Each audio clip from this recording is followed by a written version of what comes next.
میں ایک عمر سے یہ سوچ رہی ہوں کہ ہماری طبیعتوں میں اتنا تشدد، اتنی شدت، اتنی وحشت کیوں ہے؟ میرے نزدیک اخلاقی کمزوری کی انتہا ہے کہ آپ کسی کو صرف اس لیے ذلیل و خوار کر سکیں، اس پہ شدت کا رویہ روا رکھ سکیں، کیونکہ اس کے پاس وہ جسمانی قوت نہیں ہے کہ وہ آپ کا ہاتھ روک سکے۔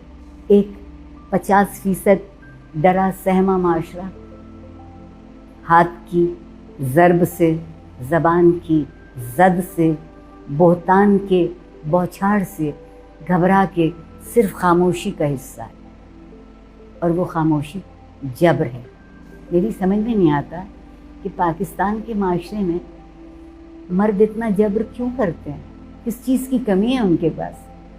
پہلے ہی معاشرے نے ان کو بڑی رعایتیں دے رکھی ہیں، عورتوں کو بڑی مشکل سے برابری کا حق ملنے کی صورت پیدا ہوتی ہے، لیکن چونکہ تہذیبی طور پر ہم نے اس کو تسلیم نہیں کیا ہے۔ بہت عمدہ بات ہے، عورت پڑھی لکھی ہو، صاحب معاش ہو تو اس کی تنخواہ اچھی لگتی ہے، اس کی نوکری اچھی نہیں لگتی۔ یہ سب سے زیادہ تشدد ہوتا کہاں ہے؟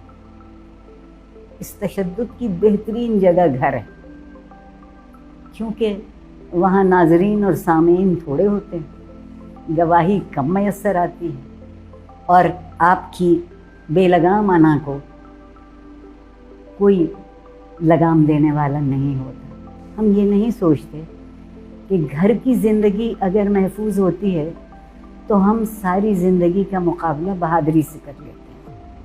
میں اس بات پہ یقین رکھتی ہوں کہ جو لوگ جذباتی طور پر محفوظ ہوتے ہیں انہیں پھر کسی سے ڈر نہیں لگتا۔ وہ زندگی کی ساری گڑبڑ کو، ناہمواریوں کو، غیر مساوات کو، ناانصافی کو ان 4-5 لوگوں کے اعتبار کی بنیاد پہ سہ جاتے ہیں جن سے ان کی زندگی تعبیر ہوتی ہے۔ میرے بچپن میں میرے ماں باپ بھی کوئی لڑتے جھگڑتے ہوں گے، مجھے یقین ہے، غصہ انہیں بھی آتا ہوگا، لیکن مزے کی بات یہ ہوتی تھی کہ وہ دونوں اپنے کمرے میں جا کے دروازہ بند کر لیتے تھے۔ نہ ان کی اونچی آواز ہم تک آتی تھی، نہ ان کے کرخت لفظ ہم تک پہنچتے تھے۔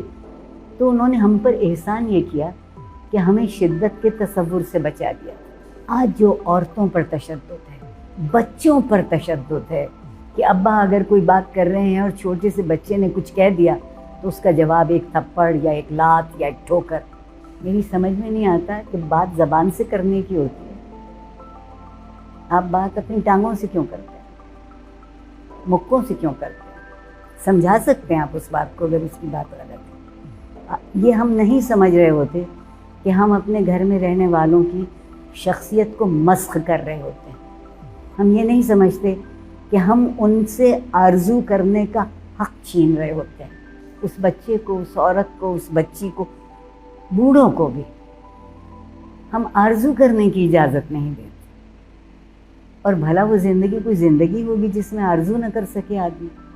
ہم 100 آرزویں اس لیے کرتے ہیں کہ 2-4 تو زندگی میں کہیں نہ کہیں پوری ہو جائیں، لیکن اگر اس کے درمیان میں تشدد اور وحشت اور شدت اور غصہ اور انتقام آ کے کھڑا ہو جائے تو صرف شدت اور وحشت میں زندگی گزرتی ہے، سکون میں وہ بھی نہیں رہتا جو اپنی طبیعت میں شدت پسند ہوتا ہے۔